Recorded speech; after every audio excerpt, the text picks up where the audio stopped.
When the first pyres were lit for the fallen kings of the Ashen March, the sky did not darken with smoke alone, it remembered. The March had been a kingdom of conquest and dust, a land where crowns were not inherited but taken from the hands of the dying. Its rulers were buried not beneath marble, but beneath flame. Each king was placed upon a tower of blackwood, wrapped in funeral cloth woven with gold thread, and burned before the army he had commanded. The priest said fire was the only judge worthy of a conqueror.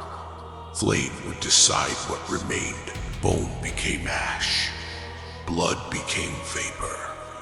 Names became songs, if anyone still cared to sing them. But on the night the last king of the Ashen March was given to the fire, something refused to pass on. Among the funerary priests stood the Mortuary Guild of the Seventh Vale. Artisans of death, silence, and sacred containment, they had come not merely to mourn, but to harvest. To them, flame was not an ending. It was a gate, a mouth, a collector of final truths. They carried with them a vessel forged from dusk gold and star iron, its ribs curved around a core of violet glass.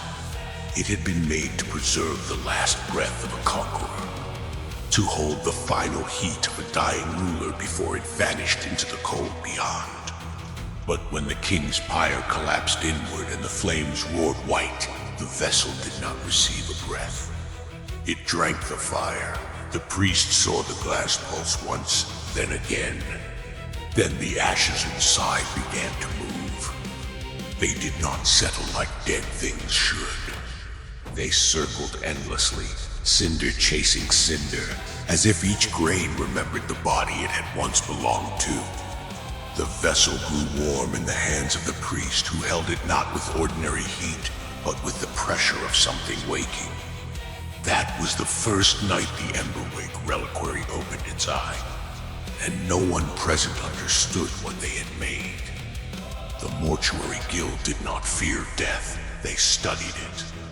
They weighed the final breath of condemned kings against the last prayer of martyrs. They collected the warmth from thieves hanged at dawn, prophets burned in silence, soldiers broken beneath banners, and mothers who died whispering names no history would preserve. The guild believed every ending released something useful. Not a soul, not a spirit, something older, a remainder. The final pressure of will before surrender. The last flare of terror, the last spark of defiance. The final heat that left flesh when life abandoned it. They called it aftermath. Into the reliquary, they poured this aftermath. They sealed ashes of martyrs inside it. They fed it the departing warmth of the condemned. They bent gold ribs around the violet glass not to protect what lay within, but to cage it. For many years, the vessel rested in the deepest chamber of the Mortuary Guild's temple, beneath ceilings blackened by ceremonial smoke. Priests came to watch the ashes turn. They wrote observations in ledgers bound with funeral leather. Every grain within the glass responded to nearby death. Every cinder stirred when blood was spilled. Every trace of ash seemed to remember a heartbeat it had once belonged to. At first, the guild believed they had created a sacred archive, a reliquary of endings. Then they opened it. No flame poured out. Instead, a violet plume unfurled into the air, thin as incense, slow as a thought, and heavy with intent. The smoke did not rise toward the ceiling. It moved sideways, searching. It curled around the nearest living priest and entered his lungs before he could step away. He fell to his knees, his old wounds closed. His clouded eyes sharpened. His trembling hands became still. For one impossible moment, he stood as if years had been removed from him and replaced by something colder, faster, and far more hungry. The guild understood then. The reliquary did not preserve the dead. It fed on endings. The first true trial came beneath the broken gates of Fair Ashall, where rebels had surrounded a guild convoy carrying sacred remains from the battlefield. The priests were not warriors, their guards were few. By dusk, the rebels had taken the outer road and were closing in with torches, blades, and righteous anger. One of the younger morticians, desperate and bleeding from a cut across his ribs, broke the seal of the reliquary. The violet smoke slipped free. The air thickened with the memory of burning. The first rebel to fall did not simply die.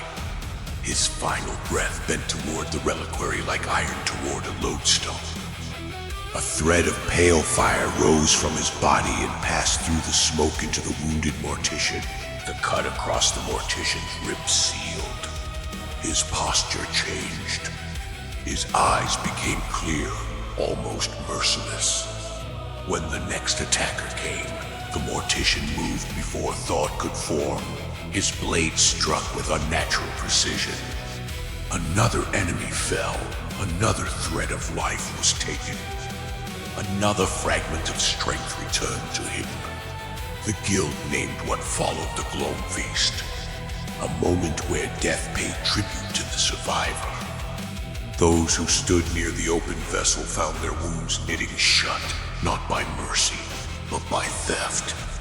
Strength flowed from the recently slain into flesh that still endured. Thought sharpened, limbs moved with predatory rhythm. Even shattered will was reforged in the wake of another's end. But the smoke did more than restore. It marked. Enemies touched by the bearer's flame found fire crawling across their skin without heat. A smouldering sigil appeared over the heart, invisible to some, unbearable to others. Those marked did not weaken in the ordinary sense. They became remembered by the ash dot, and memory was heavier than any blade. Every wound opened against them deepened as if struck twice, once by steel, once by the weight of their own inevitable end. The rebels broke before midnight. Not because they were outnumbered, not because the guild guards were stronger. They broke because once the first soldier fell, the reliquary awakened fully, and every death hastened the next.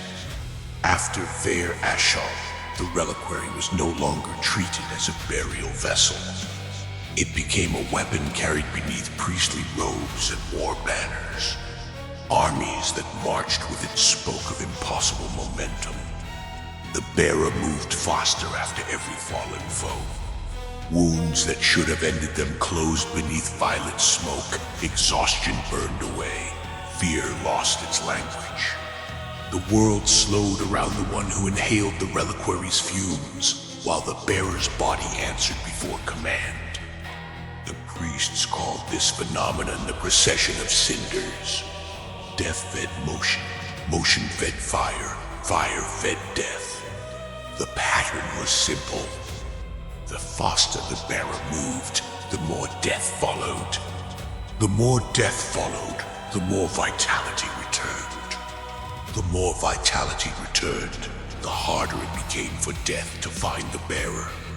Some called it a miracle. The wiser priests called it arithmetic. The reliquary created nothing. It did not bless. It did not forgive. It redistributed endings.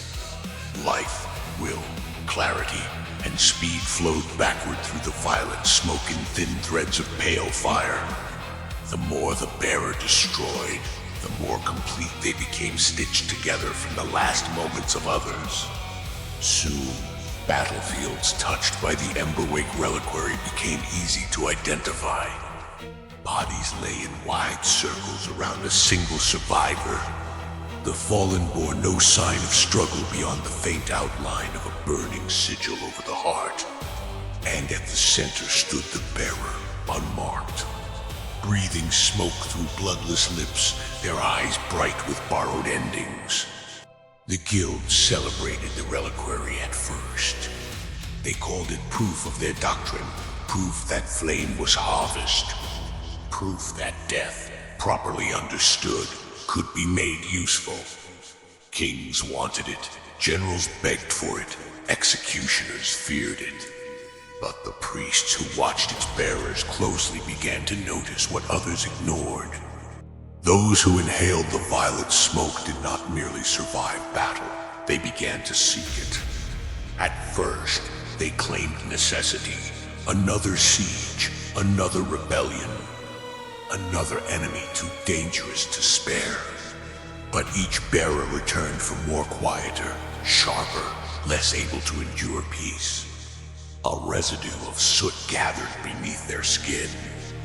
It appeared first beneath the fingernails, then along the veins, then around the eyes like sleepless shadow. Their senses sharpened beyond mercy, the world slowed too often.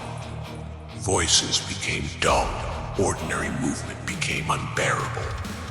They began to miss the rhythm of killing. Many insisted the reliquary did not command them.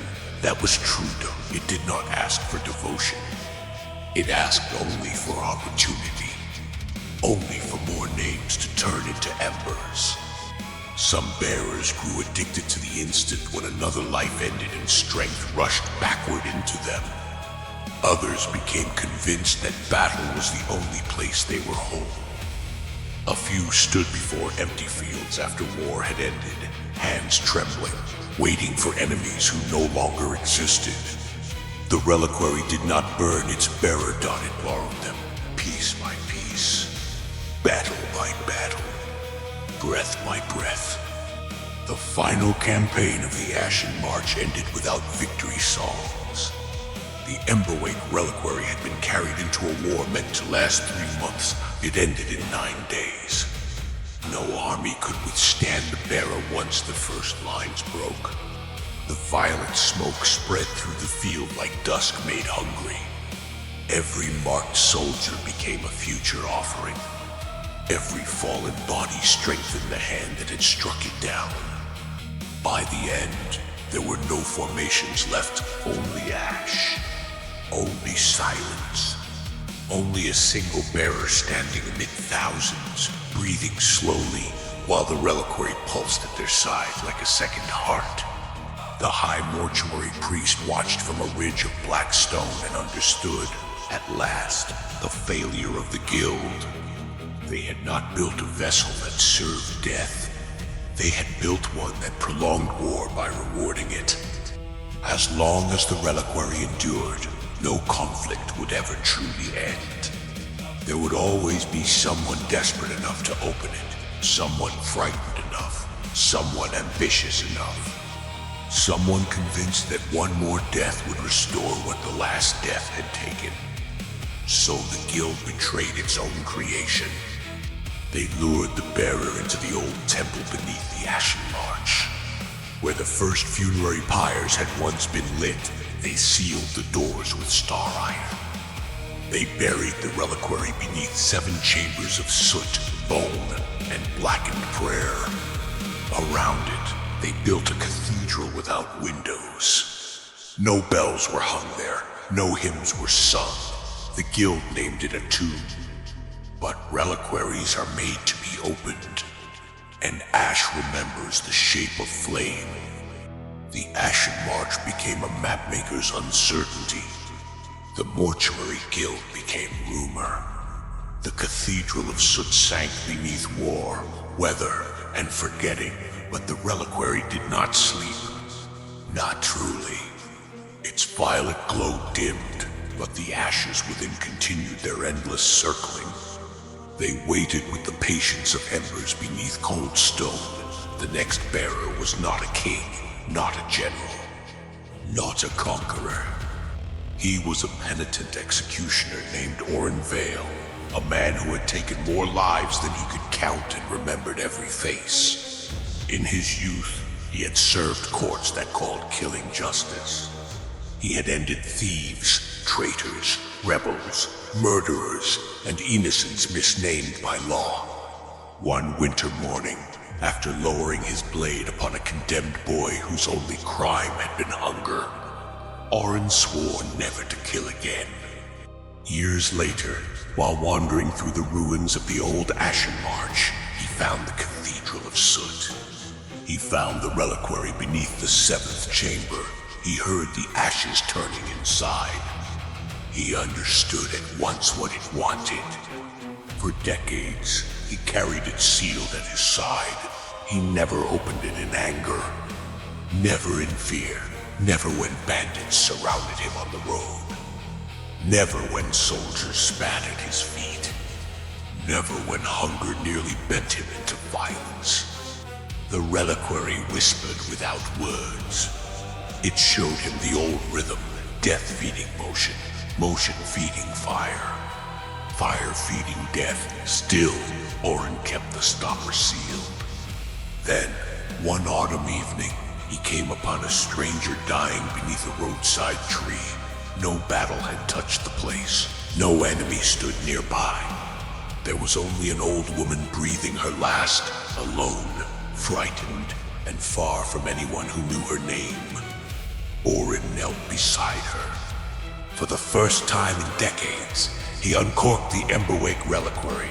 The smoke emerged slowly. It did not surge. It did not hunt. It settled gently around the dying woman, violet and soft as dusk. No strength flowed into Oryn. No speed entered his limbs. No brand appeared. The woman's pain eased. Her breath slowed. Her fear loosened. The ashes inside the reliquary turned once, almost tenderly, as if remembering that not every ending was a spoil to be claimed. For the first time, the gloam feast fed no victor. The reliquary dimmed after that. Oryn sealed it again and wept until morning. Some say Oryn died with the reliquary unopened beside him, and that the vessel lost much of its hunger after learning mercy. Others say mercy only taught it patience. What is certain is this: the Emberwake Reliquary did not remain buried.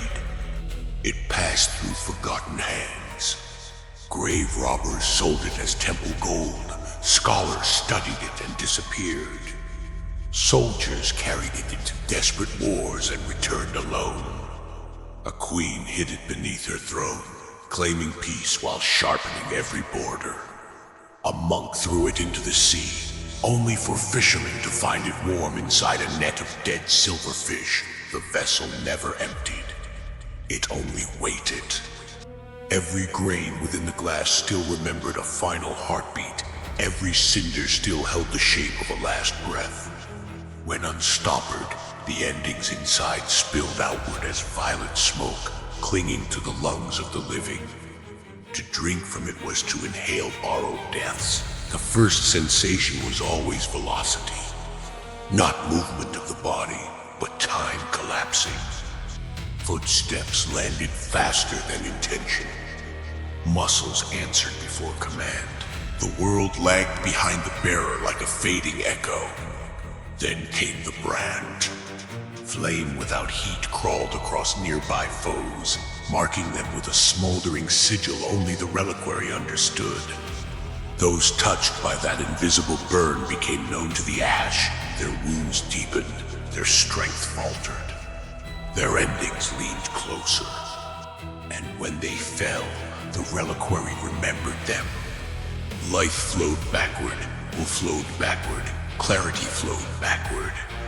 The bearer became more complete with every life extinguished, stitched together from stolen final moments until even death seemed unable to recognize them. Now the Emberwake Reliquary appears only where endings gather thickly dotted ruined temples where the gods have gone silent. In battlefields where the earth has drunk too much blood. In the hands of those who swear they will use it only once.